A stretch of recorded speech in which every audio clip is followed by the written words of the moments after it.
Hello everyone, welcome to the gateway classes. तो AKTU BTech mechanical sem 4 के अंदर जो आपका सब्जेक्ट है SOM, that is strength of material, इसकी यूनिट नंबर 1 के अंदर एक इंपॉर्टेंट टॉपिक है जिसका नाम है ट्रस। तो आज इस टॉपिक को हम वन शॉट में कवर करेंगे। तो ध्यान दीजिएगा, ये सिलेबस है आपका यूनिट नंबर 1 का स्ट्रेंथ ऑफ मटेरियल में। इसके 3 पार्ट हैं, इंट्रोडक्शन, ट्रसेस एंड बीम। और बेटा जैसा कि आप सभी जानते हैं कि आपका जो क्वेश्चन पेपर का पैटर्न है, वहां पर हर एक यूनिट से 3 लॉन्ग क्वेश्चंस आते हैं 7 मार्क्स के और 1 या 2 शॉर्ट क्वेश्चंस आते हैं 2 मार्क्स के। ठीक है, तो क्योंकि यहाँ 3 टॉपिक हैं अलग अलग, तो हम उम्मीद करते हैं कि हर एक टॉपिक से एक एक लॉन्ग क्वेश्चन आएगा और शॉर्ट क्वेश्चन जो है वो कहीं से भी आ सकता है। क्योंकि आज के इस वन शॉट में हम ट्रस को कंप्लीटली यहां पर हम जो है कवर करने वाले हैं। तो एक लॉन्ग क्वेश्चन 7 मार्क्स का या फिर एक क्वेश्चन यहां पे शॉर्ट क्वेश्चन 2 मार्क्स का, यानी कि 7 नंबर या 9 नंबर आज आपके यहां से कवर हो जाएंगे इस आज के इस वन शॉट वीडियो से। ठीक है,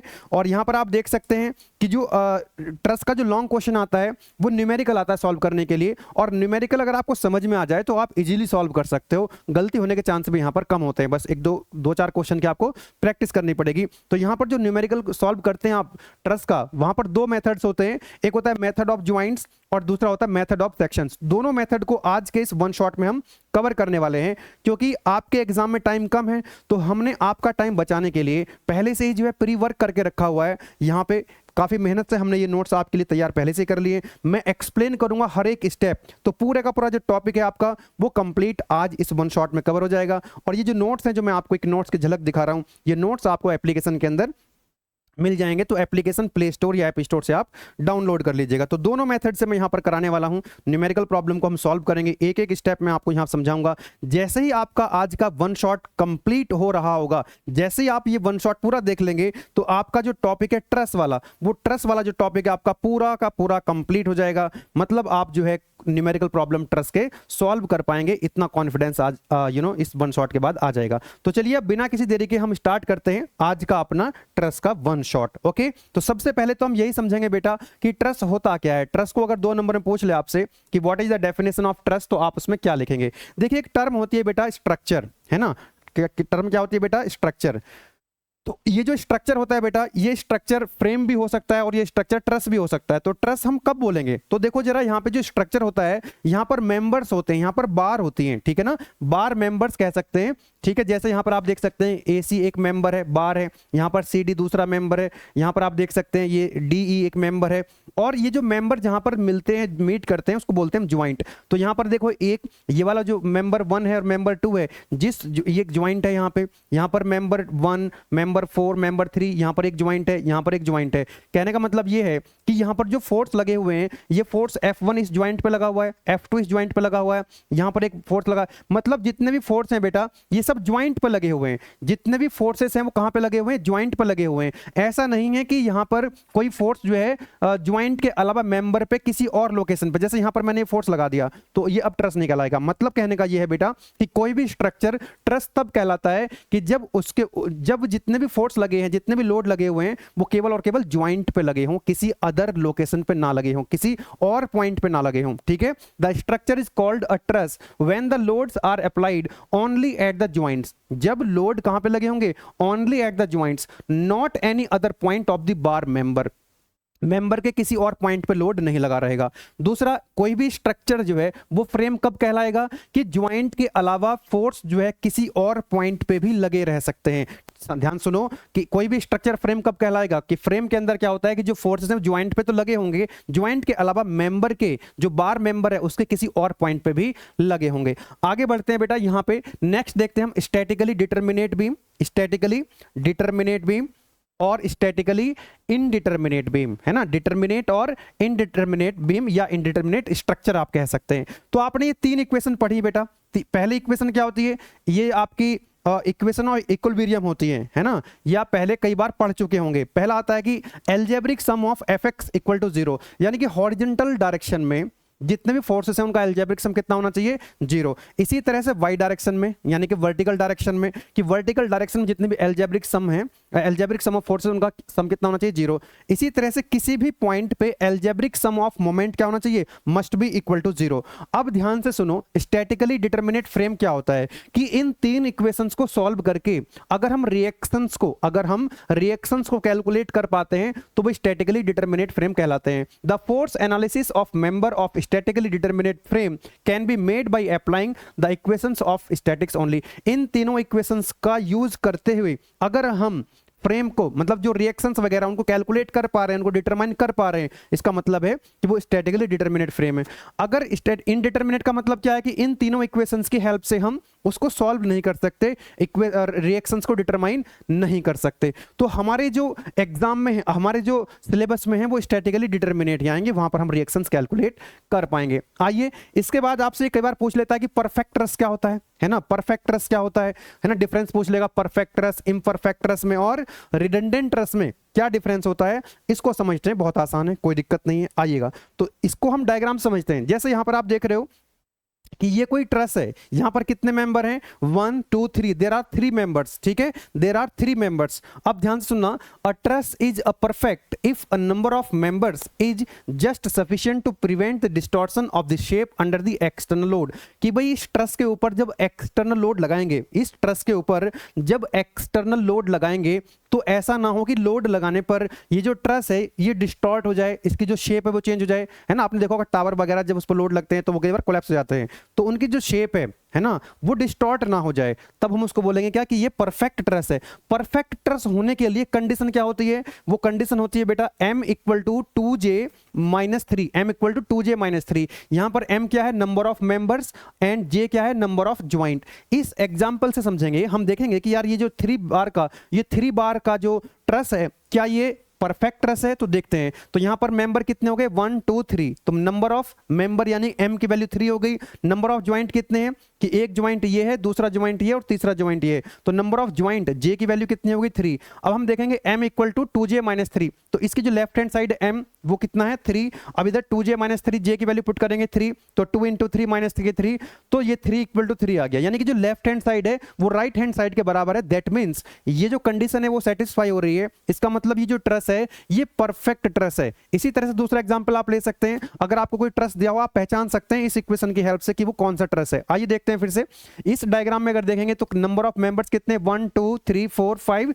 6 और 7, तो नंबर ऑफ मेंबर m की वैल्यू होगी 7, ज्वाइंट कितने हैं 1 2 3 4 5, नंबर ऑफ ज्वाइंट j की वैल्यू 5 है, तो m equal to 2j minus 3 check करेंगे, तो m इक्वल टू 7, ये हो जाएगा 2 इंटू 5 माइनस के 3, 7 इक्वल टू 7। यानी कि this is this is another example of perfect truss. Okay, चलिएगा, नेक्स्ट आता है आपका इम्परफेक्ट ट्रस या फिर डेफिशिएंट ट्रस। इसका मतलब है अ ट्रस इज इम्परफेक्ट और डेफिशिएंट। ये जो ट्रस है वो इम्परफेक्ट या डेफिशिएंट कब कहलाएगा, if number of members is less than 2j minus 3, यानी कि नंबर ऑफ मेंबर्स मतलब m, यानी कि अगर m जो है, अगर ये जो m है वो 2j माइनस 3, अगर ये कंडीशन आ रही है इसका मतलब वो इम्परफेक्ट ट्रस है। इसका एग्जांपल यहां पर देख सकते हैं, नंबर ऑफ मेंबर्स काउंट कर लीजिएगा 1 2 3 4 5 6 7 8, तो नंबर ऑफ मेंबर 8 हो गए। Number of joint 1 2 3 4 5 6, number of joint j की वैल्यू कितनी होगी बेटा, 6 हो गई, तो m equal to 2j minus 3, m की वैल्यू 8 है और ये j की वैल्यू पुट करेंगे तो कितना आ जाएगा 9। यानी कि लेफ्ट हैंड साइड जो है वो कितनी आ रही है, यानी m की जो वैल्यू है 2j माइनस 3 से कम आ रही है, left hand side right hand side से कम आ रही है, इसका मतलब ये इम्परफेक्ट ट्रस है, ये डेफिशिएंट ट्रस है। अगर ये m की वैल्यू 2j माइनस 3 से ज्यादा हो जाएगी तो बेटा वो हो जाएगा redundant truss. A truss is said to be a redundant, कब रिडंडेंट हो जाएगा कि जब m की वैल्यू 2j माइनस 3 से ज्यादा हो जाएगी। तो अब आपको ये समरी में यहां पर दे दे रहा हूं कि तीनों टाइप के जो ट्रस हैं बेटा कि परफेक्ट, देखो ये टाइप ऑफ ट्रस लिख दिया, यहां पर कंडीशन आ गई और इसका मीनिंग क्या है। तो परफेक्ट ट्रस का मतलब है कि m equal to 2j minus 3, अगर m की वैल्यू 2j माइनस 3 से कम होगी तो वो क्या कहलाएगा, इम्परफेक्ट या डेफिशिएंट ट्रस कहलाएगा। m की वैल्यू 2j माइनस 3 से ज्यादा होगी तो वो रिडंडेंट ट्रस कहलाएगा। ये जो आपका परफेक्ट ट्रस होता है ये just enough members to prevent the distortion, ये जो ट्रस है उसकी शेप को, उसको डिस्टॉर्ट होने से रोकते हैं, उतने नंबर ऑफ इसके अंदर उतने नंबर ऑफ मेंबर्स होने चाहिए।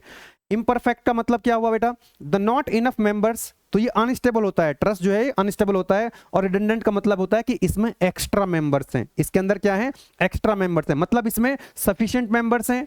इम्परफेक्ट का मतलब है कि उसमें इनफ मेंबर्स नहीं है, मतलब जितने मेंबर होने चाहिए वो कम है। और इसका जो मतलब हुआ रिडंडेंट का, इसके मतलब जितना चाहिए था, जितने नंबर ऑफ मेंबर होने चाहिए उससे ज्यादा हैं, ठीक है ना। आइए नेक्स्ट आता है आपका, अच्छा ये चीज मैं आपको बता देता हूं, कई बच्चे फोन करके पूछते हैं क्या सर हमको गेटवे क्लासेस के कोर्सेज बीटेक फर्स्ट ईयर के लिए मिले थे, हमको अब सेकेंड ईयर के लिए मिल रहे हैं, क्या हमको मैकेनिकल थर्ड ईयर के भी कोर्सेस मिलेंगे? यस माय डियर स्टूडेंट्स, जिस दिन आपका फोर्थ सेम का मैकेनिकल फोर्थ सेम का लास्ट एग्जाम होगा उसी दिन से आपको मैकेनिकल थर्ड ईयर के कोर्सेज मिल जाएंगे। आपके अगर जूनियर है ना, जैसे आप लोग जो है, आपके जो फर्स्ट ईयर वाले बच्चे हैं उनको नहीं पता होता है कई बार कंटेंट कहां से देखें, अगर आपको अच्छा लगता है तो हमने बीटेक फर्स्ट ईयर के लिए है ना 2025-26 सेशन के लिए कोर्सेज अवेलेबल करा दिए हैं, तो आप लोग अपने जूनियर्स को रिकमेंड कर सकते हैं, ठीक है। आइएगा नेक्स्ट देखते हैं बेटा, एनालिसिस ऑफ ट्रस्ट।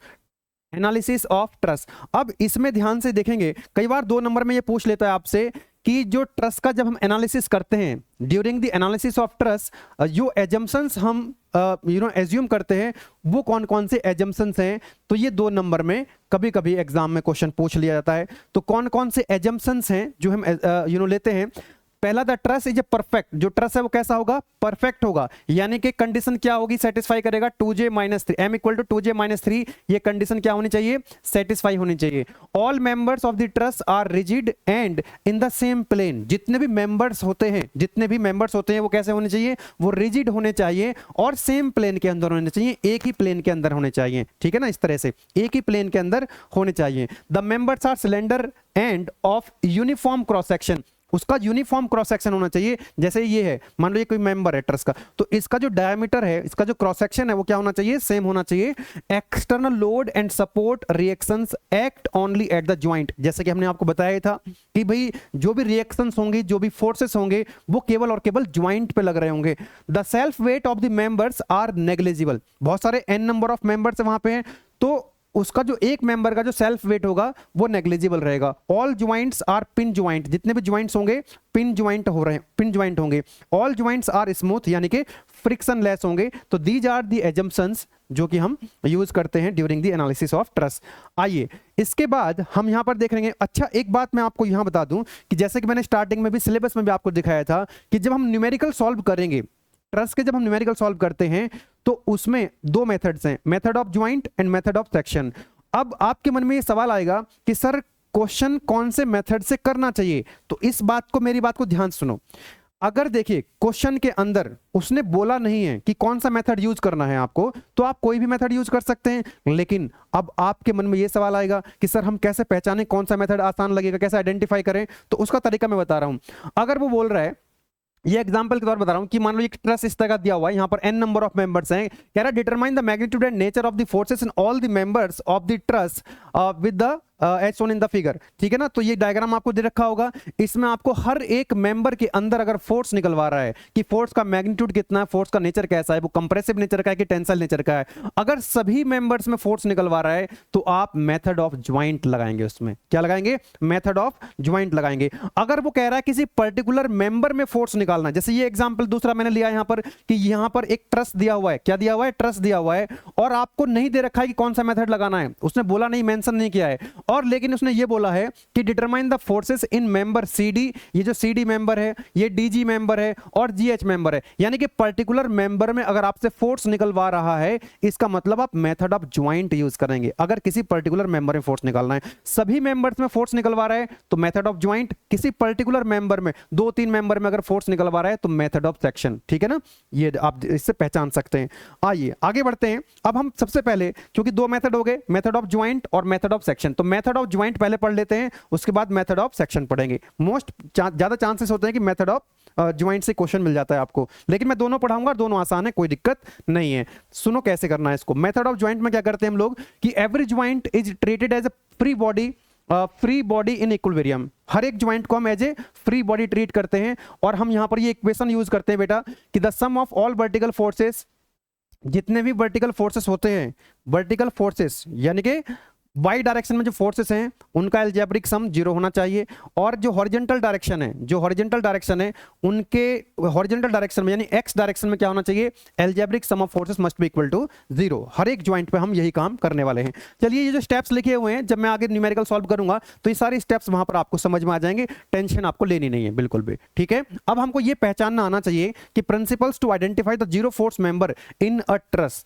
थोड़ा सा बेसिक आइडिया आपको रहे। अगर आप गेट एग्जाम की या किसी अदर कॉम्पिटिटिव एग्जाम की तैयारी करते हैं तो उसमें ये की पॉइंट्स रहते हैं, ये आपकी हेल्प करते हैं, ठीक है। आइए देखते हैं। जैसे यहां पर आप देख सकते हैं दो मेंबर है, मेंबर 1 एंड मेंबर 2। ये मेंबर ए बी है, ये मेंबर बी सी है, ये ठीक है। तो यहां पर फोर्स कितना होगा, F1 लिख सकते हैं, या फिर ए बी जो मेंबर है F1 को आप FAB भी लिख सकते हैं। दूसरा यहां पर जो फोर्स F2 है मेंबर BC में, तो आप इसको F2 लिख सकते हैं या फिर FBC लिख सकते हैं। अब ये कह रहा है कि अगर मान लीजिए if two members meet at a joint, अगर दो मेंबर किसी पॉइंट पे मिलते हैं, ज्वाइंट पे मिलते हैं, एक तो ये दो मेंबर हो गए, ये एक ज्वाइंट पे मिल रहे हैं, दे आर नॉट कोलिनियर, और वो कोलिनियर नहीं है, उनका जो लाइन ऑफ एक्शन है वो एक नहीं है, सेम नहीं है, तो ठीक है। तो इस तरह का ये चीज, and no external force is acting at the joint, और इस ज्वाइंट पर जो है कोई एक्सटर्नल फोर्स भी नहीं लगा हुआ है, then the force in both the members will be equal to 0। तो यहां पर आप देख सकते हैं कि अगर दो फोर्स हैं, एक ज्वाइंट यहां पर है, ठीक है ना, दो फोर्स हैं, दोनों कोलिनियर नहीं है,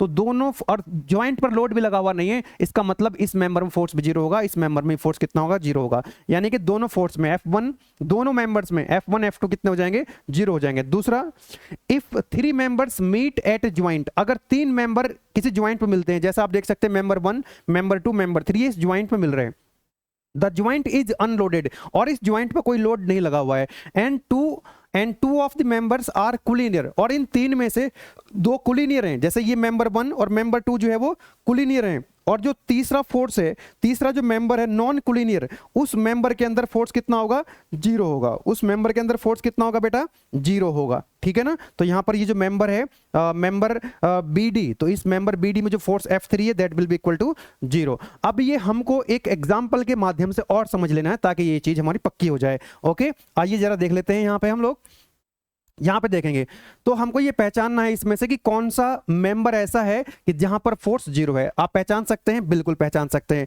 तो देखो, एक यहां पर 3 मेंबर हैं, एक मेंबर, दूसरा मेंबर और ये तीसरा मेंबर, दो इनमें से कोलिनियर हैं, तो तीसरा मेंबर जो है, जो नॉन कोलिनियर है, उसमें कितना होता है, फोर्स 0 होता है। यही तो बताया यहाँ पे यही तो बताया कि दो मेंबर कोलिनियर हैं, तो तीसरा मेंबर जो है वो क्या है, नॉन कोलिनियर। तो नॉन कोलिनियर में जो थर्ड वाला मेंबर है उसमें फोर्स कितना होता है बेटा, 0 होता है, तो इसमें 0 हो गया। इसी तरह से यहां देख सकते हैं एक मेंबर ये हो गया है ना, CE, एक इजी हो गया और एक ये हो गया, तो ये दोनों कोलिनियर है, ये नॉन कोलिनियर है, और ये लोड जो ज्वाइंट है ये अनलोडेड है, तो यहां भी कितना हो जाएगा, 0। और यहां पर आप देख सकते हैं दो कोलिनियर, ये नॉन, इसमें फोर्स कितना होगा, 0, ठीक है। यहां पर आप देख सकते हैं कि एक मेंबर ये, दूसरा मेंबर ये और तीसरा मेंबर ये, अनलोडेड ज्वाइंट है, तो यहां पर जो थर्ड मेंबर है नॉन कोलिनियर, इसमें फोर्स कितना हो जाएगा, 0। तो इस तरह से आप पहचान सकते हैं। चलिए बेटा, अब हम let's start with the question. तो इस तरह के क्वेश्चंस आपको एग्जाम में देखने के लिए मिलते हैं। तो यहाँ पर 3 मेंबर का मैंने एक क्वेश्चन लिया है, नेक्स्ट क्वेश्चन जो है इसमें नंबर ऑफ मेंबर्स बढ़ जाएंगे, ठीक है। तो अलग अलग टाइप के मैंने यहाँ पर 3-4 क्वेश्चन मैं सॉल्व करवाऊंगा, और जब ये 3-4 क्वेश्चन आप सॉल्व कर लेंगे तो फिर मैं जो क्वेश्चंस दूंगा आपको प्रैक्टिस के लिए, 2-3-4 क्वेश्चन दूंगा, वो आप खुद से ट्राई करेंगे तो बड़े आराम से आप कर ले जाएंगे उसको, ठीक है ना। तो सारे कॉन्सेप्ट यहाँ पर कवर हो होंगे।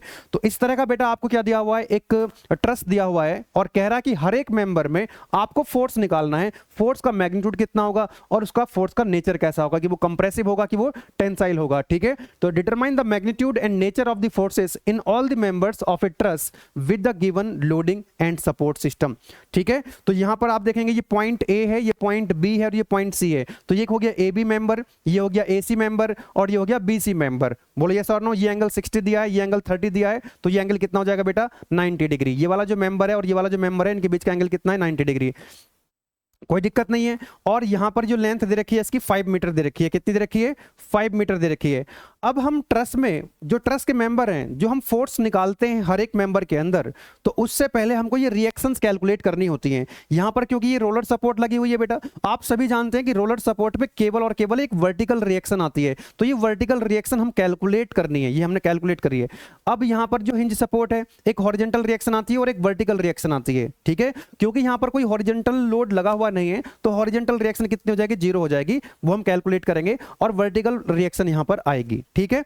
तो हमको पहले रिएक्शंस कैलकुलेट करनी पड़ेंगी, तो यहां पर भी रिएक्शन कैलकुलेट करनी पड़ेगी, यहां भी रिएक्शन कैलकुलेट करनी पड़ेगी, और इन रिएक्शंस को कैलकुलेट करने के लिए हमको ये डायमेंशन चाहिए होगी, है ना, ये वाली जो लेंथ है ये चाहिए होगी। इस लेंथ को कैसे कैलकुलेट करेंगे पहले इसको समझ लेते हैं। तो सबसे पहले जो हमने देखो बिल्कुल स्टेप बाय स्टेप मैंने हर चीज लिखी गई है यहाँ पे।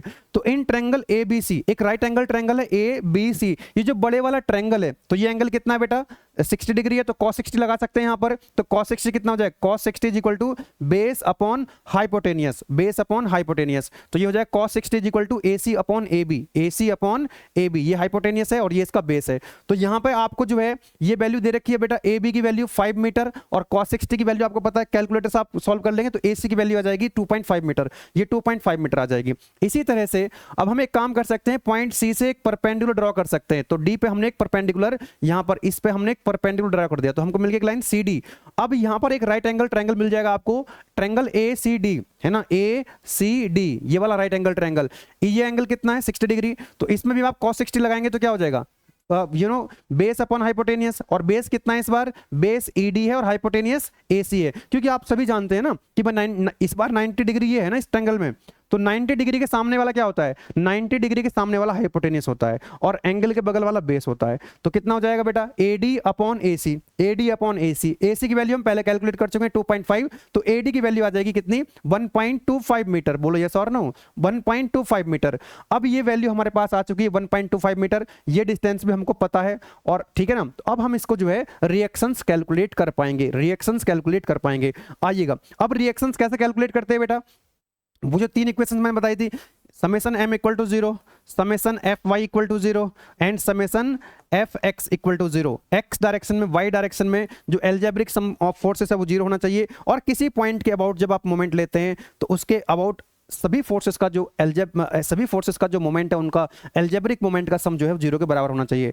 अब हम पॉइंट A के अबाउट मोमेंट ले रहे हैं, आप B के अबाउट भी ले सकते हैं, that is your choice, answer will remain same, ठीक है। आइएगा, तो जब हम पॉइंट A के अबाउट, ये रहा आपका पॉइंट A के अबाउट जब मैं मोमेंट लिखूंगा तो ध्यान रखना क्लॉकवाइज अगर होगा तो प्लस और एंटी क्लॉकवाइज होगा तो माइनस, है ना, clockwise plus anti clockwise minus. तो यहां पर आप देखेंगे कितने फोर्स लगे हुए हैं, है ना। तो ये जो पहले क्वेश्चन है ना, पहले क्वेश्चन को बहुत बढ़िया से समझेंगे, ठीक है ना, क्योंकि जो कॉन्सेप्ट्स हैं वो हर एक क्वेश्चन में सेम रहने वाले हैं, बार बार यही इक्वेशंस लगाएंगे हम।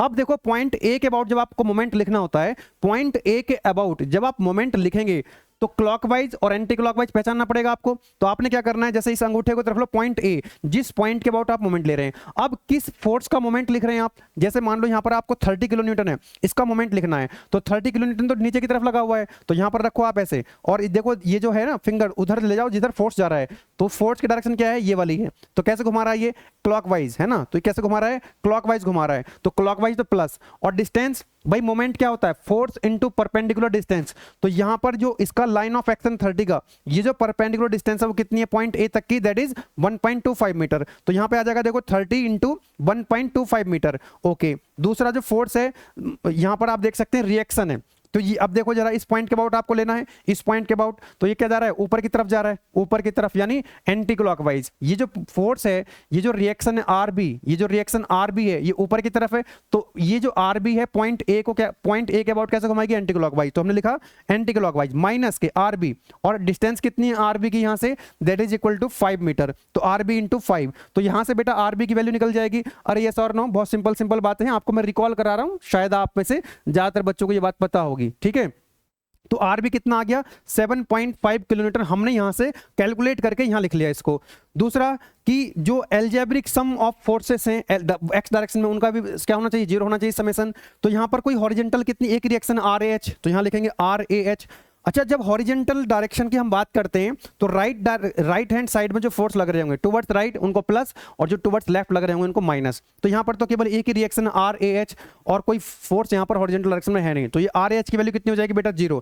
इसी तरह से वर्टिकल डायरेक्शन में, y डायरेक्शन में अगर फोर्स ऊपर की तरफ है तो प्लस और नीचे की तरफ है तो माइनस, रिएक्शन भी इंक्लूड होते हैं इसमें। तो देखो एक फोर्स तो यहाँ पर रिएक्शन है RAB, यस ऊपर की तरफ, तो हमने लिखा RAB प्लस, RB ऊपर की तरफ है तो प्लस, और ये 30 किलोमीटर डाउनवर्ड है तो minus, that is equal to zero, तो summation F Y equal to zero कर दिया हमने। अब आर बी की वैल्यू आप ऑलरेडी कैलकुलेट कर चुके हो 7.5, यहां से वैल्यू पुट करो तो आर ए बी की वैल्यू आ जाएगी। आर ए बी की वैल्यू कितनी आ जाएगी 22.5 किलो न्यूटन। अब यहां पर क्योंकि आर एच की वैल्यू तो जीरो है तो यही जो होगा R A that is equal to इसका जो रिजल्टेंट आएगा वो भी इसी डायरेक्शन में आएगा और इतना ही आएगा, दैट इज 22.5 किलो न्यूटन। अब आप यहां से भी चेक कर सकते हैं कि नीचे की तरफ कितना फोर्स है 30 किलो न्यूटन, तो जितना नीचे की तरफ फोर्स लग रहा होगा उतना ही ऊपर की तरफ लगेगा, तभी तो इक्विलिब्रियम में रहेगा। तो देखो ये जो 7.5 रिएक्शन आई ऊपर की तरफ, 22.5 ऊपर की तरफ, this plus this equal to this, ठीक है ना, इन दोनों का सम 30 किलो न्यूटन के बराबर आएगा। अब हमने ये रिएक्शंस कैलकुलेट कर लिए हैं बेटा, हमने ये रिएक्शन क्या कर लिए हैं, कैलकुलेट कर लिए हैं। अब हम हर एक मेंबर में फोर्स निकाल सकते हैं। हर एक मेंबर में फोर्स निकालने के लिए क्या करना पड़ेगा आपको, हर एक ज्वाइंट को as a free body diagram treat करना पड़ेगा, एज ए एफबीडी ट्रीट करना पड़ेगा, ठीक है। अब आपको ये ध्यान रखना है बेटा कि आप कौन से ज्वाइंट को पहले कंसिडर करते हैं, कौन से ज्वाइंट से आप स्टार्ट करते हैं, क्योंकि यहां पर तो नंबर ऑफ मेंबर्स कम है तो आप कोई सा भी कर सकते हैं, कोई दिक्कत नहीं है। आप ज्वाइंट ए से स्टार्ट कर सकते हैं, ज्वाइंट ए से स्टार्ट करेंगे तो इस मेंबर में फोर्स निकल जाएगा, क्योंकि यहां पर दो ही अननोन है। इसको भी सिलेक्ट करेंगे, इसका एफबीडी पहले बनाएंगे तो यहां भी दो ही अननोन है, इस पॉइंट सी का भी एफबीडी बनाएंगे तो यहां भी दो ही अननोन है। तो आप इसमें से ए बी सी में से किसी सबसे पहले आप किसी को भी कंसिडर कर सकते हैं, ठीक है, दैट इज योर चॉइस। तो यहां पर मैंने फ्री बॉडी एफबीडी बनाया है ज्वाइंट ए का, ज्वाइंट ए का मैंने एफबीडी बनाया है, ये रहा आपका ज्वाइंट ए, ये रहा आपका ज्वाइंट ए। अब उस ज्वाइंट ए का एफबीडी क्या मतलब होता है, फ्री बॉडी डायग्राम का मतलब है कि वहां से रिएक्शन आप हटा देंगे और वहां पर रिएक्शन आ जाएगी और यहां पर जो फोर्सेस है वो आ जाएंगे। अब जब इसका एफबीडी बनाओगे तो कैसे बनाओगे, ज्वाइंट ए का एक फोर्स लग रहा होगा ए सी, है ना, इधर की तरफ, और एक इधर की तरफ होगा ए बी, और एक रिएक्शन होगी। तो यही हमने यहां पर बना दिया है, और दोनों के बीच का एंगल कितना बेटा, that is equal to 60 degree. ये एंगल कितना है 60 डिग्री, तो ये A C A B, yes और नो, यस, ये बन गया इसका एफबीडी। ये रिएक्शन भी हमने दिखा दी। अब एक सवाल ये आता है, बच्चों को कंफ्यूजन होता है कई बार, क्योंकि अलग अलग बुक में अलग तरीके से कर रहा होता है वो। मतलब कहने का ये है कि आपको यहां पर मैंने टेंशन मान लिया, मतलब यहां पर पॉइंट, ये जो दो मेंबर हैं एफ, यहां पर दो मेंबर है ए सी और ए बी, हमने दोनों में आउटवर्ड फोर्स मान लिया है, मतलब हमने टेंसाइल नेचर का मान लिया है। अब हम जब फोर्स को कैलकुलेट कर लेंगे, अगर वो प्लस आया तो इसका मतलब वो टेंसाइल है, अगर वो माइनस आया तो इसका मतलब कंप्रेशन है। हर एक सवाल में, चाहे वो आपका मेथड ऑफ ज्वाइंट हो, मेथड ऑफ सेक्शन हो, हर बार जब आप एफबीडी बनाएंगे तो आप जो है सभी फोर्स, सभी मेंबर्स के अंदर आउटवर्ड डायरेक्शन में, बाहर की तरफ, यानी कि टेंसाइल फोर्स उसमें मान लेंगे, एज्यूम कर लेंगे, ठीक है। अब ये मेरा एफबीडी बन चुका है। अब आपको क्या लगाना है, इक्वेशन यूज करनी है बेटा, कौन से वाली, ये इक्वेशन यहां पर आपको यूज करनी है, कौन सी, कि जो वाई डायरेक्शन है उसमें एल्जेब्रिक सम कितना होना चाहिए, फोर्स का जीरो होना चाहिए। तो वाई डायरेक्शन में देखो, एक तो आर ए है, ऊपर की तरफ है, अपवर्ड डायरेक्शन है तो प्लस, तो आर ए हो जाएगा प्लस। उसके बाद यहां पर ये एफ ए बी तो आएगा नहीं, क्योंकि तो प्योर हॉरिजॉन्टल डायरेक्शन में। अब ये वाला जो फोर्स है एफ ए सी, ये जो एफ ए सी है, ना तो ये वर्टिकल है ना तो ये हॉरिजॉन्टल है, इसके दो कंपोनेंट आ जाएंगे। हॉरिजॉन्टल कंपोनेंट कितना आ जाएगा, एफ ए सी cos 60, और अभी तो हम वर्टिकल की बात कर रहे हैं तो एफ ए सी sin 60। बोलो यस और नो, तो यहां पर एफ ए सी sin 60 आ जाएगा, ऊपर की तरफ तो प्लस, ऊपर की तरफ तो plus, F A C sin 60 equal to 0। अब क्योंकि आर ए की वैल्यू तो पता है, यहां से पुट कर दो 22.5 plus F A C into sine 60, तो यहां से बेटा ए एफ ए सी, यानी जो ए सी के अंदर फोर्स है वो मिल जाएगा। और ये माइनस में आ रहा है, माइनस क्या साइन इंडिकेट कर रहा है, माइनस का साइन ये बता रहा है कि हमने ए सी के अंदर जो टेंशन मान लिया है, टेंसाइल फोर्स मान लिया है, वो टेंसाइल फोर्स नहीं है बेटा, वो कंप्रेसिव फोर्स है। तो हमने माइनस का साइन हटा दिया, माइनस का साइन हटा दिया, 25.9 किलो न्यूटन, ये कंप्रेसिव है, सी का मतलब यहां पर कंप्रेशन से है, ठीक है ना, कोई दिक्कत नहीं है। अब जिस तरह से वाई डायरेक्शन में फोर्स को रिजॉल्व किया आपने, उसी तरह से एक्स डायरेक्शन में, उसी तरह से आप क्या करेंगे बेटा, एक्स डायरेक्शन में फोर्स को रिजॉल्व करेंगे, एक्स डायरेक्शन में, हॉरिजॉन्टल डायरेक्शन में। तो देखो कितना आएगा, एक तो ये एफ ए बी है, तो यहां पर कितना आ जाएगा, एफ ए बी cos 0 1, यानी कि ये एफ ए बी आ जाएगा सीधा सीधा प्लस एफ ए बी, और इसका कितना आएगा, F A C sine, F A C horizontal direction में कितना आएगा, इसका एक्स डायरेक्शन में कितना आएगा, इधर रिजॉल्व करेंगे तो कितना आ जाएगा, एफ ए सी cos 60, भाई एंगल के साथ जो होता है वो cos होता है, ठीक है ना, F A C cos 60 plus में डायरेक्शन में आएगा, इस तरफ आएगा। तो अब एफ ए सी की वैल्यू यहां पर पुट कर देंगे। अब इसमें यह भी गलती मत कर देना आप लोग कि साइन के साथ जो भी साइन आएगा, इसका प्लस आए कि माइनस आए, उसी साइन के साथ वैल्यू पुट करनी है। तो यहां पर ये माइनस के 25.9 आया था, तो एफ ए सी की वैल्यू माइनस के 25.9 cos 60 plus F A B, तो यहां से एफ ए बी की वैल्यू आ जाएगी, ये प्लस आ रही है, इसका मतलब ये टेंशन में है, ये टेंशन है इसके अंदर, ओके।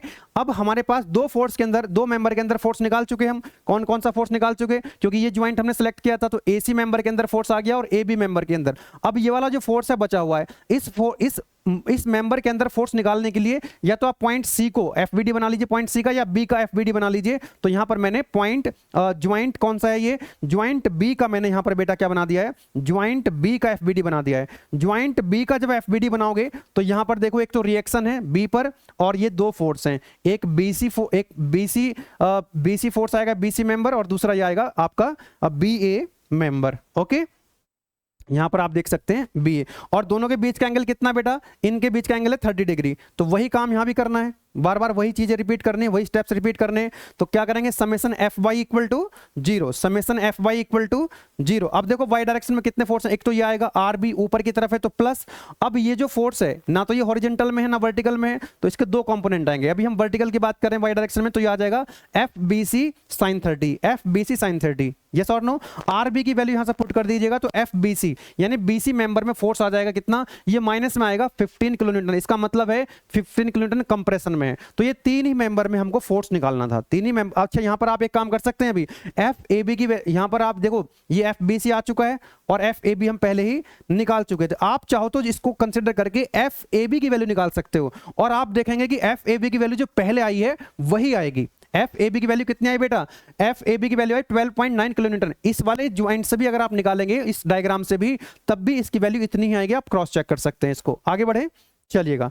अच्छा यहां पर हम लास्ट में क्या करेंगे बेटा, लास्ट में जितने भी मेंबर में हमने फोर्स निकाला है एक समरी बना देंगे, ताकि जो एग्जामिनर है वो इस टेबल को देख करके नंबर दे दे, पूरा डायग्राम पूरा कैलकुलेशन ना चेक करे। तो वो देखेगा यहां पर जो मेंबर, यहां पर हम क्या लिखेंगे, यहां पर हम लिखेंगे तीन मेंबर हैं, कौन कौन से, ए बी ए सी और बी सी। तो हमने तीनों मेंबर यहां लिख लिए। ए बी में कितना फोर्स आया, F A B 12.9 kilonewton, tension की कंप्रेशन है, नेचर भी बता देंगे इसका, है ना। यहां लिखेंगे मेंबर, यहां लिखेंगे फोर्स कितना आया मैग्नीट्यूड, और यहां पर नेचर लिखेंगे। तो ए बी मेंबर के अंदर ये फोर्स आया था, टेंशन में था, टेंसाइल फोर्स था। ए सी मेंबर में कितना फोर्स आया बेटा, ये रहा F A C 25.9 kilonewton, और ये कैसा नेचर है इसका, कंप्रेशन, क्योंकि माइनस में आया था। और जो बी सी मेंबर है यहां पर अपने फोर्स निकाला 15 किलो न्यूटन, ये भी कंप्रेशन में आया था 15 किलो न्यूटन कंप्रेशन में। तो इस तरह से हमने ये क्वेश्चन पूरे का पूरा सॉल्व कर लिया है। मुझे नहीं लगता कि कोई दिक्कत आपको आई होगी, मैंने हर एक चीज हर एक स्टेप आपको बता दिया है। अब हम आगे चलेंगे। यहां तो ये तीन मेंबर था, और ये मैं ऑलरेडी बता चुका हूं बेटा, आप अपने जूनियर्स को रिकमेंड कर सकते हैं अगर आपको गेटवे क्लासेस कंटेंट अच्छा लगता है। बीटेक फोर्थ सेम का जिस दिन लास्ट एग्जाम होगा उस दिन आपको बीटेक थर्ड ईयर कोर्सेज मिल जाएंगे, और जिस दिन फर्स्ट ईयर का लास्ट एग्जाम होगा तो उस दिन सेकेंडरी कोर्स मिल जाएंगे, ठीक है। और जो नया बैच आ रहा है 2025-26 के लिए फर्स्ट ईयर का, उनके कोर्सेज अवेलेबल करा दिए गए हैं। चलिए बेटा नेक्स्ट जो क्वेश्चन है, determine the magnitude and nature of the forces. Magnitude और नेचर, कितना मैग्नीट्यूड है हर एक मेंबर के अंदर फोर्स का, उसका नेचर कैसा है, कि वो कंप्रेशन का है, कंप्रेसिव नेचर का है, या फिर टेंसाइल नेचर का है।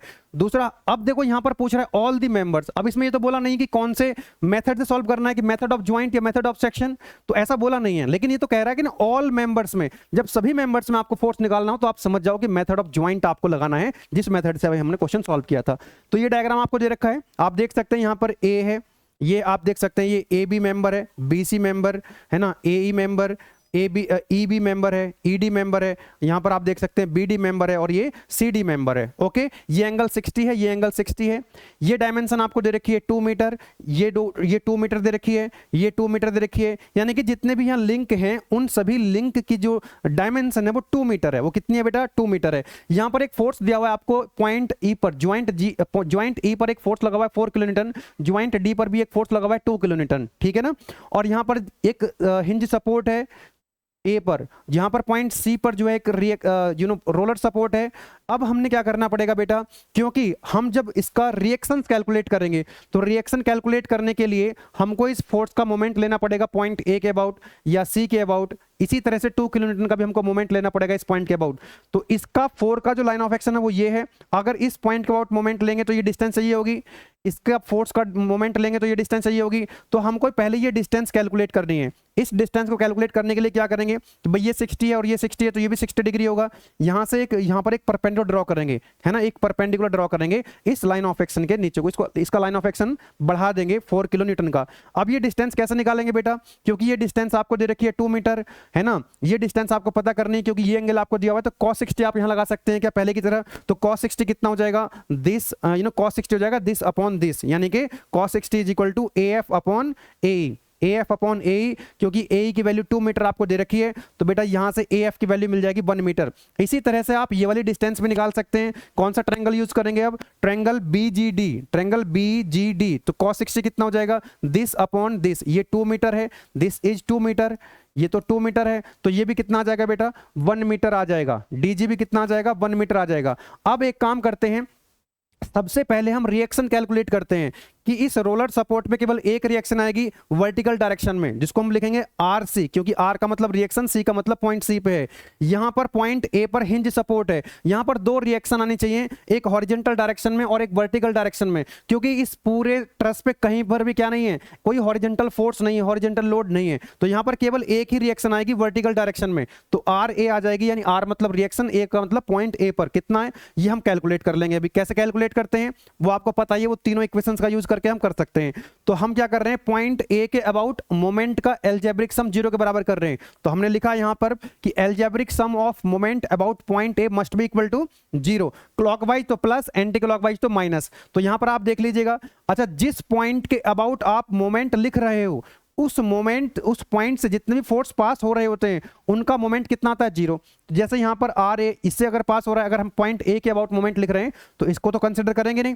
अब यहां पर बचा दूसरा फोर्स 4 किलोन्यूटन। अब आपको देखना क्लॉकवाइज के एंटी क्लॉकवाइज, आप यहां पर रखो, अब ये देखो नीचे की तरफ जा रहा है, तो ये जो 4 किलोन्यूटन है ये इसको कैसे घुमा रहा है? इस पॉइंट के अबाउट क्लॉकवाइज, तो प्लस आएगा, कितना आएगा? 4 इंटू, और ये डिस्टेंस कितनी है, इसका लाइन ऑफ एक्शन ये परपेंडिकुलर डिस्टेंस कितनी है? 1 मीटर, तो 4 इंटू 1 प्लस में। इसी तरह से ये जो 2 किलोन्यूटन है डाउनवर्ड, डाउनवर्ड है 2 किलोन्यूटन, तो यहां पर आप देखेंगे 2 क्लॉकवाइज घुमाएगा इसको पॉइंट ए के अबाउट, तो 2 कितना हो जाएगा? 2 इंटू डिस्टेंस यहां तक की कितनी आएगी, क्योंकि ये डिस्टेंस कितनी है? 2 मीटर है, ये डिस्टेंस कितनी है? 2 मीटर, और ये कितनी है? 1 मीटर, तो 2 प्लस 1 दैट इज 3, तो ये हो जाएगा 2 इंटू 3 प्लस के 2 इंटू 3 प्लस के 2 इंटू 3।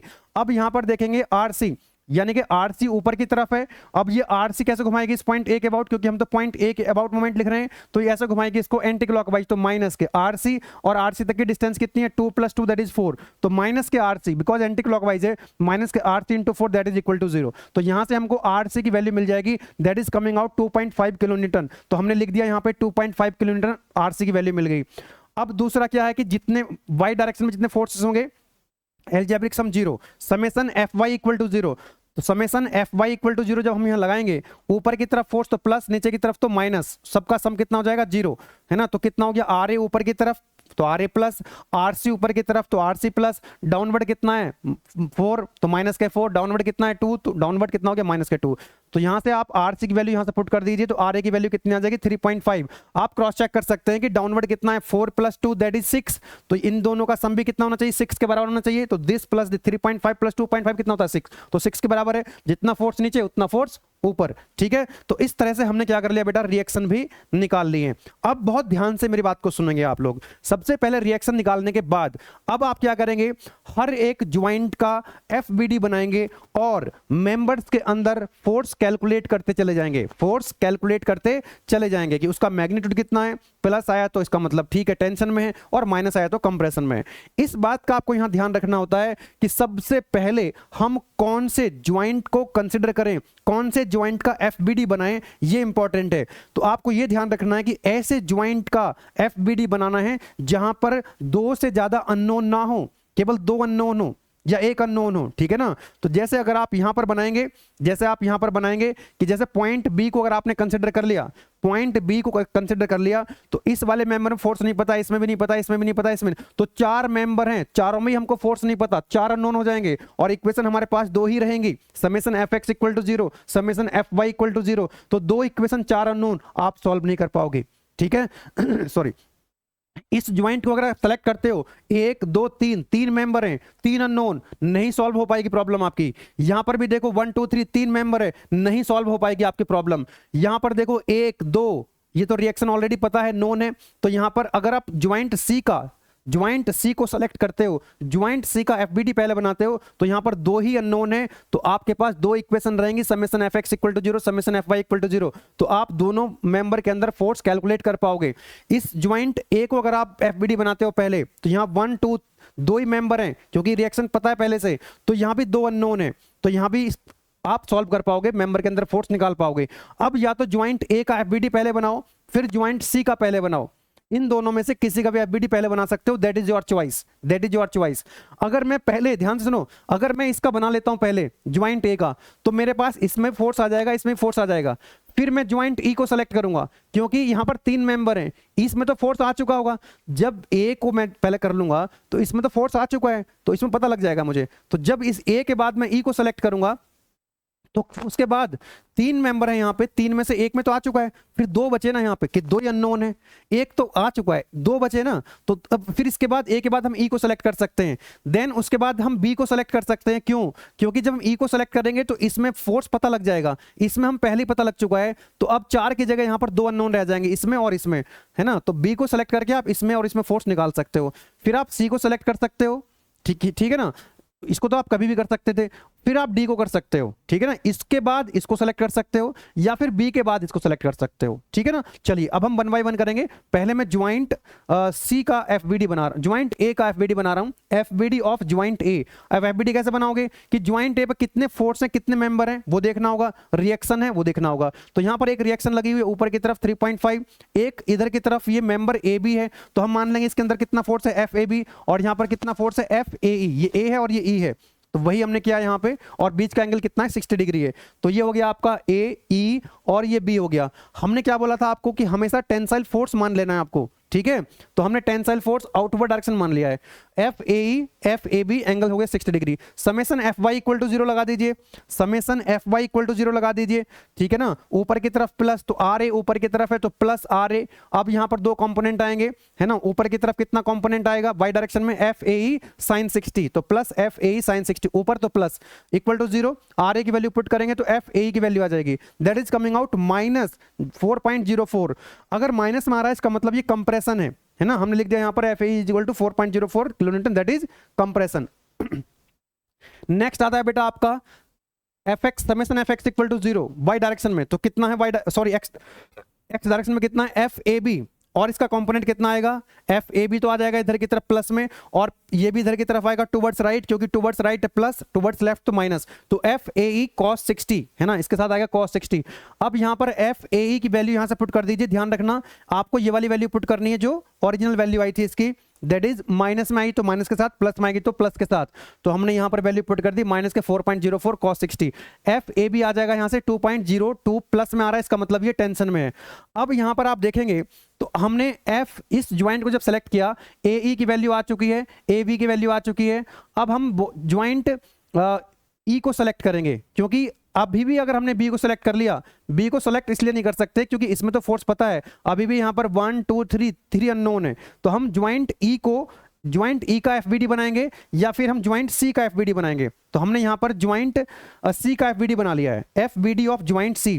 तो यहां पर आप देखेंगे यहां पर एक रिएक्शन ऊपर की तरफ है, एक फोर्स इधर है ना, एफ बी सी कह सकते हैं, और इसको हम एफ सी डी कह सकते हैं। अच्छा, ये वाला जो फोर्स होता है ना एफ ए ई, आप इसको एफ ए ई लिखो, आप इसको एफ ए ई लिखो, या फिर आप इसको एफ ई ए लिखो, एक ही बात है ना, ये एक ही बात होगी, ठीक है। चलिएगा, तो हमने सी का एफबीडी बना दिया यहाँ पे, ये बन गया।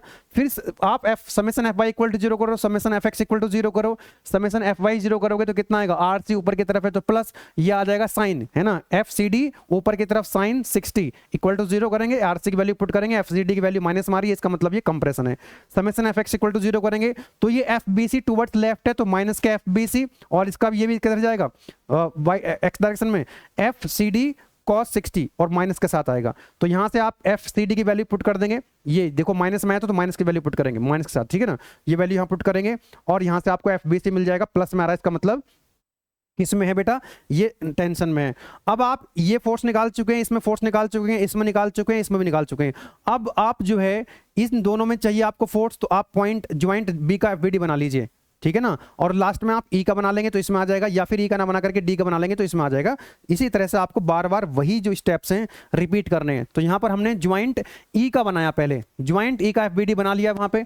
तो ज्वाइंट ई का जब एफबीडी बनाओगे तो कितने फोर्स हैं बेटा यहाँ पर आप देखें कितने, एक मेंबर ये है, दूसरा मेंबर ये, और तीसरा मेंबर ये, और यहाँ पर 4 किलोन्यूटन भी लगा हुआ है, ठीक है। तो हमने यहाँ पर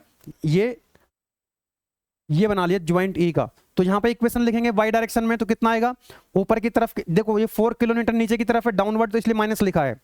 इसके अलावा ये आएगा आपका एफ ए ई, ये रहा आपका एफ ए ई, इसको डाउनवर्ड डायरेक्शन में देखेंगे तो कितना आएगा, ये एंगल क्योंकि 60 है, ये एंगल 60, ये 60, तो ये आ जाएगा F A E sine 60 downward. इसी तरह से एफ बी ई साइन 60 आएगा, ये भी माइनस, क्योंकि नीचे की तरफ है ना डाउनवर्ड, माइनस आएगा, दो ये भी माइनस और ये भी माइनस, इक्वल टू 0।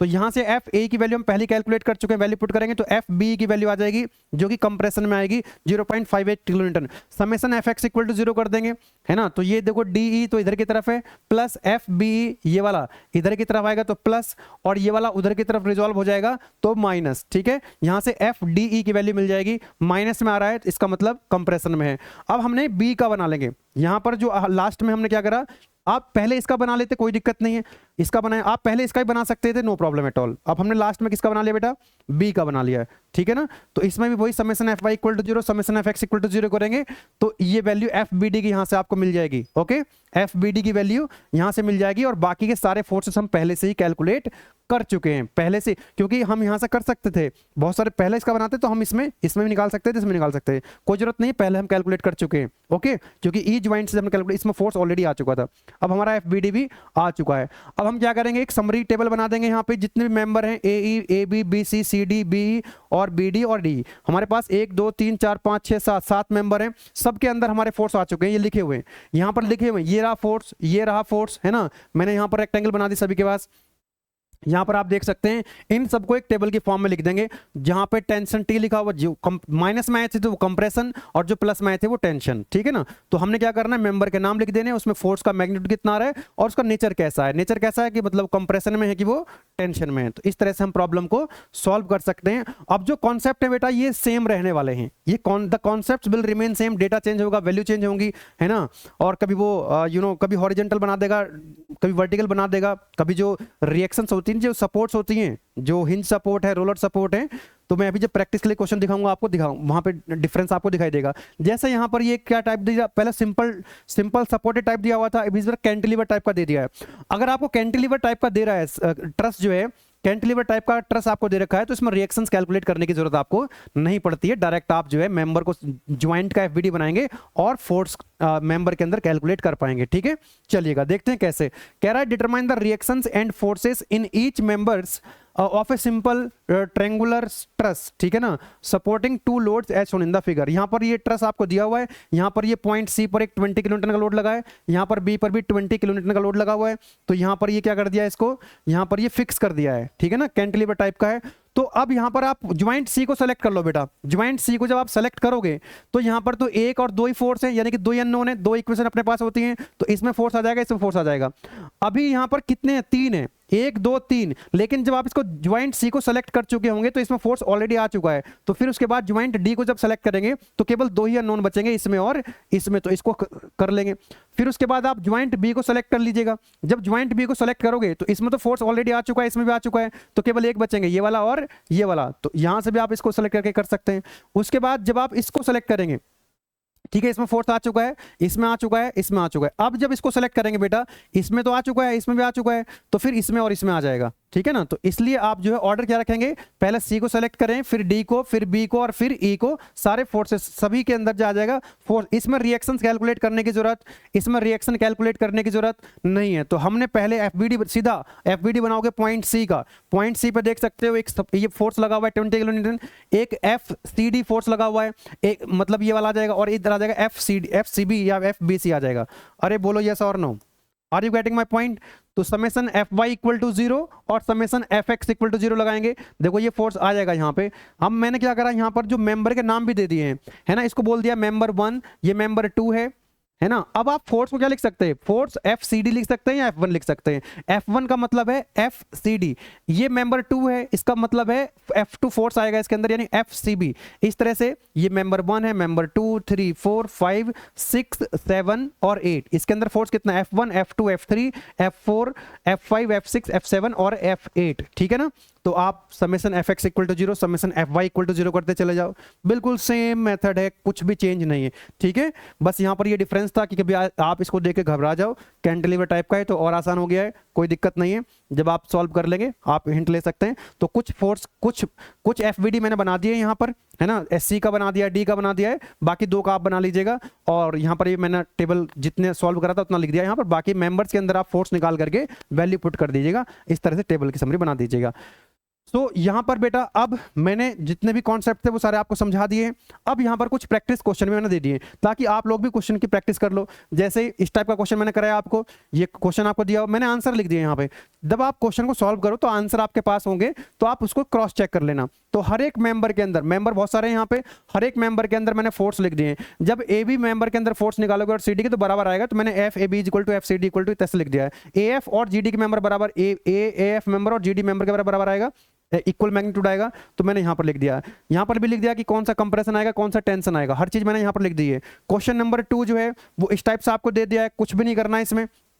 रिएक्शंस हम लोग कैलकुलेट कर लेंगे क्या? बिल्कुल कर सकते हैं रिएक्शन हम कैलकुलेट। रिएक्शन कैलकुलेट करने के बाद आप जो है सी को सेलेक्ट कर लेना, फिर उसके बाद जब सी को सेलेक्ट करोगे इसमें फोर्स आ जाएगा, इसमें फोर्स आ जाएगा, बी को या डी को सेलेक्ट कर लेना, सभी मेंबर में फोर्स निकल जाएंगे। और मैंने यहाँ पर उसके आंसर भी लिख दिए हैं, यहाँ पर आपको मैंने आंसर लिख दिए हैं। ए बी बी और बी डी मेंबर में आपको ये फोर्स निकालने थे, मैंने यहाँ पर लिख दिए हैं। ठीक है, आगे चलते हैं। एक और क्वेश्चन दिया मैंने प्रैक्टिस के लिए, इसके आंसर मैंने यहां पर लिख दिए। मेथड्स वही है, कुछ भी अलग नहीं है, बस यहां पर सपोर्ट यहां ना लगा करके इसने यहां लगा दिए। ठीक है, तो पहले सपोर्ट रिएक्शंस निकालेंगे और फिर एक एक ज्वाइंट को सेलेक्ट करते जाएंगे, उनका एफबीडी बनाते जाएंगे, और वही दो equation summation F Y equal to 0 summation F X equal to 0। ये ध्यान रखना आपको, जब आप ज्वाइंट यहां रिएक्शन निकालते हैं तो रिएक्शन निकालने के लिए आपको मोमेंट वाली इक्वेशन का भी यूज करना होता है। ठीक है ना, मोमेंट वाली इक्वेशन का भी यूज करना होता है, यानी कि ये इक्वेशन आप यूज करते हैं, summation M equal to 0 summation F Y equal to 0 summation F X equal to 0। ठीक है, लेकिन जब आप एफबीडी बनाते हैं किसी ज्वाइंट का, तो केवल और केवल आपको ये दो इक्वेशन ही काम आती हैं, लास्ट वाली ये दो इक्वेशन काम आती हैं। ठीक है ना, उसमें समेशन एम इक्वल टू 0 करने की जरूरत नहीं होती है, क्योंकि आप वहां पर केवल और केवल एक ज्वाइंट का एफबीडी बनाते हैं। ठीक है, अब हम चलते हैं लास्ट में जो हमारा मेथड है, method of section. Method of section में क्या करते हैं बेटा, सबसे पहले हम क्या करते हैं, the truss is split into 2 parts by passing an imaginary section. हम नाम से पता लग रहा है method of section. Method of section का मतलब है कि हम क्या करेंगे कि जिन 3 मेंबर के अंदर फोर्स निकालने होंगे वहां पर हम क्या करेंगे, इस तरह से देखो यहां पे जैसे ये आपको दिया हुआ डायग्राम है, तो इस तरह का एक ट्रस आपको दिया हुआ है। सी डी मेंबर में पूछ रहा है आपसे फोर्स, सी डी मेंबर, और आपसे पूछा गया कि डी जी मेंबर इसमें पूछा गया है, और जी एच मेंबर यानी 1 2 3 इन तीनों मेंबर में फोर्स पूछा गया। तो आप एक इमेजिनरी सेक्शन बनाएंगे, एक पास जो कि इन तीनों मेंबर से पास हो रहा होगा, है ना, सी डी डी जी और जी एफ, वही यहां पर स्टेप लिखा हुआ है। The truss is split into 2 parts by passing an imaginary section. दो में पूरे ट्रस को दो पार्ट में स्प्लिट कर लेंगे। The section should not cut more than 3 members. 3 member ज्यादा को कट नहीं करना चाहिए, 2 कट कर सकता है कोई दिक्कत नहीं, 3 को कर सकता है कोई दिक्कत नहीं, 3 से ज्यादा को कट नहीं करना चाहिए। In which the forces are to be determined.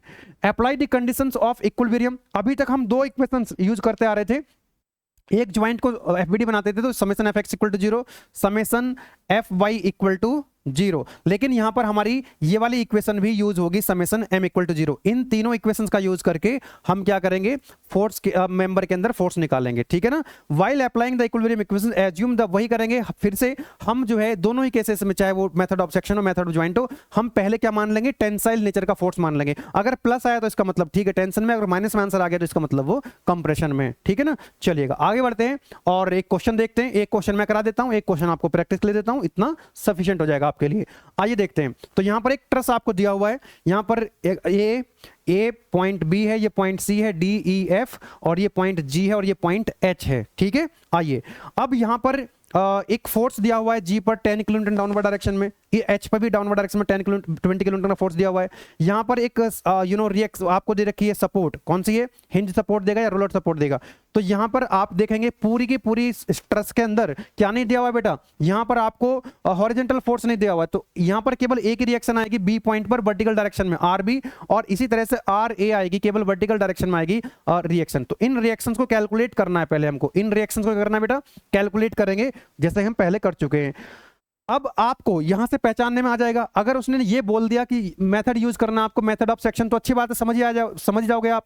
लेकिन अगर वो ये नहीं भी बोलेगा use the method of section, तो आपसे ये कह रहा है ना कि केवल और determine the force in member CD, आपसे 3 मेंबर के अंदर फोर्स निकलवा रहा है। तो जब ये 2 या 3 मेंबर में आपसे फोर्स निकलवाए केवल, तो आप समझ जाना कि मेथड ऑफ सेक्शन लगाना है आपको। मेथड ऑफ ज्वाइंट लगाओगे वो तो सभी मेंबर्स के अंदर फोर्स निकालने के लगाते हैं, तो यहां पर आप मेथड ऑफ अगर नहीं बोलेगा तो आप समझ जाएंगे मेथड ऑफ सेक्शन का यूज करना है। चलिएगा, तो सबसे पहले तो हम ये रिएक्शन निकाल लेते हैं बेटा। ये रिएक्शन निकालने के लिए क्या करना हमको कि पॉइंट ए के अबाउट मोमेंट लिख लेते हैं। तो अगर क्लॉकवाइज तो प्लस, एंटी क्लॉकवाइज तो माइनस। तो इस पॉइंट के अबाउट इस रिएक्शन का तो जीरो हो जाएगा मोमेंट। अब ये बचा 10 किलो न्यूटन। ये डिस्टेंस कितनी रखी है आपको 3 मीटर, ये भी 3 मीटर और ये भी 3 मीटर। तो 10 इंटू ये देखो 10 जो है इसका मोमेंट, आप जिस भी फोर्स का मोमेंट लिखेंगे जिस पॉइंट के अबाउट, तो वहां तक की परपेंडिकुलर डिस्टेंस आपको पता होना चाहिए। ये पता होना चाहिए कि जिस फोर्स का आप मोमेंट लिख रहे हो वो उस पॉइंट के अबाउट क्लॉकवाइज घुमा रहा है कि एंटी क्लॉकवाइज। क्या करेंगे इसके लिए, यहां पर अंगूठा रखेंगे, अगर देखेंगे वो नीचे की तरफ जा रहा है तो यानी क्लॉकवाइज। तो 10 इंटू 3, तो प्लस के 10 इंटू 3, ये वाला जो 20 किलो न्यूटन है, डिस्टेंस कितनी होगी 3 + 3 दैट इज 6। ये डाउनवर्ड है तो कैसे घुमा रहा है ये इस पॉइंट के अबाउट क्लॉकवाइज, तो 20 इंटू 6 प्लस 20 इंटू 6। ये आर भी ऊपर की तरफ है तो कैसे घुमाएगा एंटी क्लॉकवाइज, एंटी क्लॉकवाइज। तो आर बी इंटू डिस्टेंस कितनी है 3 3 3 दैट इज 9। तो R B into 9 equal to 0। R B की जो वैल्यू आ गई बेटा वो 16.67, आर बी की वैल्यू कितनी आ गई 16.67 आ गई। ठीक है, अब आप क्या कर दें, जो एल्जेब्रिक सम ऑफ फोर्सेस है ये वाला, ये तो हम यूज कर चुके हैं। दिस वन वाई डायरेक्शन में जितने फोर्सेस हैं उनका एल्जेब्रिक सम कितना होना चाहिए 0 के बराबर। तो ऊपर की तरफ प्लस, नीचे की तरफ माइनस, आर ए ऊपर की तरफ आर बी ऊपर की तरफ, तो प्लस में आएगा R A plus R B. Downward कितना है 10 और 20, तो माइनस के 10 माइनस के 20 इक्वल टू 0। तो यहां से आर बी की वैल्यू हम ऑलरेडी कैलकुलेट कर चुके थे, यहां से वैल्यू पुट कर दो, आर ए की वैल्यू आ जाएगी 13.33। और देखो यहां पर ये इसकी 16.67 आई है, यहाँ 13.33 आई है, तो ये ऊपर की तरफ है तो नीचे की तरफ भी इनका सम होना चाहिए। तो देखो 10 + 20 दैट इज इक्वल टू 30, तो इन दोनों का सम भी कितना आएगा 30 आएगा। ठीक है, आगे बढ़ते हैं। अब हम रिएक्शन कैलकुलेट कर चुके हैं, अब क्या करना होता है बेटा हमको, नेक्स्ट स्टेप क्या है, नेक्स्ट स्टेप ये है कि हमने एक इमेजिनरी सेक्शन पास करवाया, कहां से, उन तीनों मेंबर से जिन मेंबर्स के अंदर हमको फोर्स कैलकुलेट करना है। अब इसमें से जो छोटे वाला पार्ट होगा, एक तो ये वाला पार्ट हो गया इधर वाला, और एक इधर वाला पार्ट हो गया, हम छोटे वाले पार्ट का क्या बनाएंगे एफबीडी बनाएंगे। क्या बनाएंगे एफबीडी बनाएंगे। और इन तीनों फोर्स के अंदर हम क्या आ जाएगा, हमको फोर्स मिल जाएगा इन सभी मेंबर्स में। तो देखो यहाँ पे हमने जो कट किया है ये वाला पोर्शन, अब हम इधर वाला पोर्शन लेंगे छोटे वाला, कौन सा वाला, छोटा वाला पोर्शन ले लेंगे, दिस वन। तो हमने ये छोटा वाला पोर्शन ले लिया है, उसको काट दिया ना, इस तरह से कटा हुआ था वो लाइक दिस, ये ऐसे तो कट किया था, तो हमने इधर वाला पोर्शन ले लिया है। तो ये पॉइंट देखो कितना था बेटा, ये पॉइंट सी है, तो यहाँ पर एक फोर्स आ जाएगा एफसीडी, बोलो ये सर नो, एक एफसीडी आ जाएगा यहाँ पे। और यहाँ पे देखो ये कटेगा तो यहाँ पर एक फोर्स आएगा एफजीडी आएगा, यहाँ पर एफजीडी आएगा, और यहाँ पर कितना आएगा एफजीएच आएगा, कितना आएगा एफजीएच आएगा। ठीक है ना, चलिएगा बहुत बढ़िया, बहुत ही शानदार।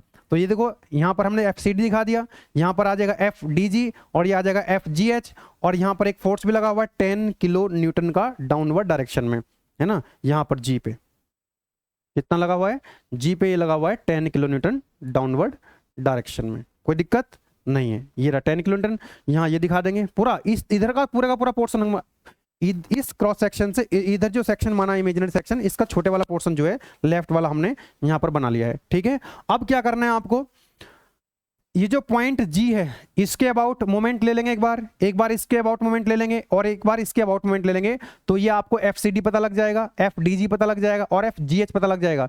इन्हीं तीन में तो फोर्स पूछा गया था आपसे, ये देखो सीडी, डीजी और जीएच, ये तीनों फोर्स आपको कैलकुलेट करने हैं, दिस एंड दिस। ओके, तो सबसे पहले हम जी पॉइंट के अबाउट मोमेंट को लिख रहे हैं, ये रहा पॉइंट जी। इस पॉइंट के अबाउट जब आप फोर्स मोमेंट लेंगे तो कितना आएगा ये एफ, यहां पर देखो।